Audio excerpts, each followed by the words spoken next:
Bonjour à toutes et à tous. Une petite visite du jardin ici au mois de juillet. On est le 13 juillet. Donc là, bon ben, les fleurs ça sort et une très grosse chaleur. Donc pour la grosse chaleur, ben, on a été récupérer, mon épouse et moi, du paillage. Et comme ça, ben, on va économiser l'eau.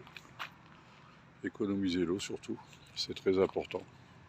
Donc du paillage, du paillage, du paillage. Donc là, il m'en reste encore un en mettre là, je vais en chercher tout à l'heure. Ici, c'est tout paillé avec du foin. Le foin, c'est plus facile pour laisser passer l'eau quand il y a des averses. Quand c'est de la paille, ça passe aussi, mais c'est plus lent. Et puis la paille, c'est des petits tubes, donc c'est des petits nids pour les limaces. Ils vont pondre dedans, et puis voilà quoi. Donc après, c'est un carnage. Donc ici, des belles courgettes. Je suis content, des courgettes jaunes. La variété, on ne sait pas parce qu'on avait acheté des graines, c'était un trio de courgettes. Donc normalement, il y a des jaunes comme ça, il y a des vertes. Et normalement, il devrait y avoir des blanches, mais bon, quand on les sème, on ne sait pas. Ici, c'est une sortie de radis noirs.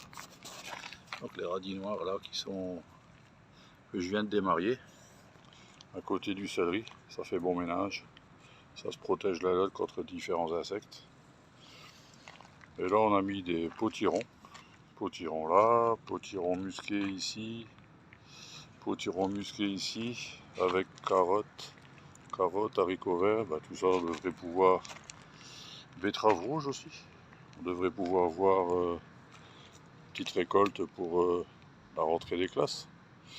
Des choux rouges, ils ont du mal parce qu'on a eu une saleté d'insectes au début là, donc là je suis occupé de traiter avec du purin de genêt.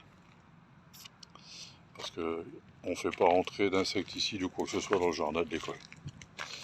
Après la rhubarbe, là, elle donne encore. Je crois que cette année, ça va donner à la rentrée des classes encore. Ça va faire la troisième cueillette.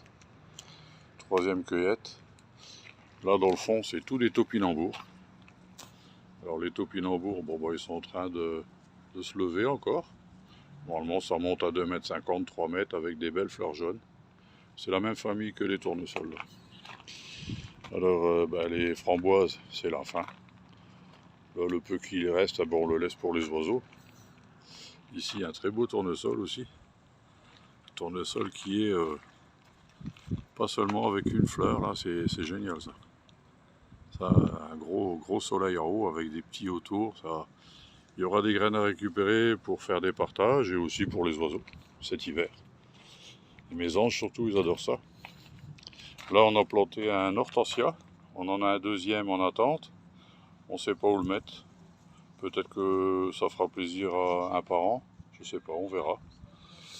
Ici, des salades aussi avec betterave rouge. Et là, il y a des blettes. Alors les blettes, c'est pareil, hein, on n'a pas le temps de... Ici, ça tombe mal parce qu'avec les chaleurs, on n'a pas le temps de les cultiver. Donc tout de suite, ça monte en semences. Donc on va en garder un pour faire voir aux enfants comment récupérer les graines. Là, derrière les pompons, c'est des graines c'est des poireaux, des bleus de Solèze. Donc là, c'est pareil, un partage de graines qui pourrait être fait à la demande. S'il y a des gens qui en veulent, ils viendront me voir et puis ils en auront. Qu'est-ce qu'il y a là? Les tomates. Il y a 3 pieds de tomates là. Donc là, on fait un truc. Enfin, là, je le fais parce que les enfants sont pas là. Donc je laisse faire la nature. Là. Je pince rien. Je laisse la plante faire sa vie, comme on dit. Et ici, par contre, on fait avec les gourmands. On enlève les gourmands, sauf la variété du bout là. C'est un genre de tomate cerise jaune, des petites jaunes en forme de poire. Celle-ci. Et puis, qu'est-ce qu'il y a? Ici, on a aussi un pied. Celui-là. Mais je crois qu'il est dérangé par le romarin. Apparemment, le romarin, ça doit le déranger. Il ne se développe pas normalement. Et celui-là, c'est une stupis. Donc normalement, ça devrait faire des tomates de la grandeur d'un œuf. En grappe. Et puis c'est d'origine sibérienne.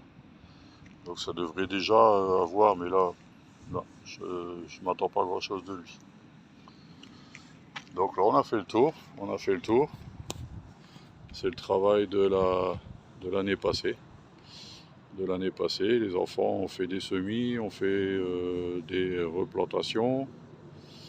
Ah, un papillon qui arrive. Alors ça c'est pas des papillons qui sont tellement bien acceptés dans les potagers parce qu'ils pondent des œufs sur les choux. Et quand les œufs éclosent, ça fait tous des petites chenilles et en une nuit ils ont bouffé un chou.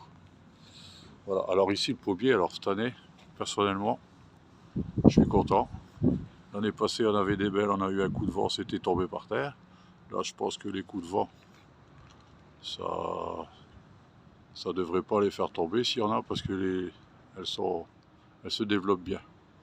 Donc là c'est pareil, hein, je fais une taille et ce côté là on voit bien la différence, c'est pas taillé. Donc on verra la différence sur les pommes aussi. Ici j'ai pas taillé tout ça là. Par contre ici on voit bien que ça a été coupé. Donc comme ça on verra la différence sur les fruits. Après les fruits ben, je laisse faire normalement quand il y en a 2, 3, ben, on en laisse une, mais je laisse faire. Il faut laisser faire la nature, il ne faut pas toujours qu'on maîtrise tout. En général, quand on essaye de maîtriser, on fait pire que mieux. Et là, une belle fougère qui se plaît bien. On a eu du mal aussi à trouver sa place. Et là, il y a 4 topinambours là, c'est un restant d'il y a 2 ans. Donc apparemment, c'est des oublis qu'on a fait. Puis ça relance, donc on verra, on va laisser faire. Encore une fois, on laisse faire la nature. C'est pas nous qui les avons plantés, donc on verra ce qu'on va en sortir. Et puis les échalotes qui sont sur le côté. Le peu d'échalotes qu'on a ramassé, des petites têtes d'ail, et puis ça on verra tout ça à la rentrée des classes avec les enfants. Bon ben, je vous dis bonnes vacances, profitez bien du soleil, reposez-vous bien, et puis à la rentrée, au revoir.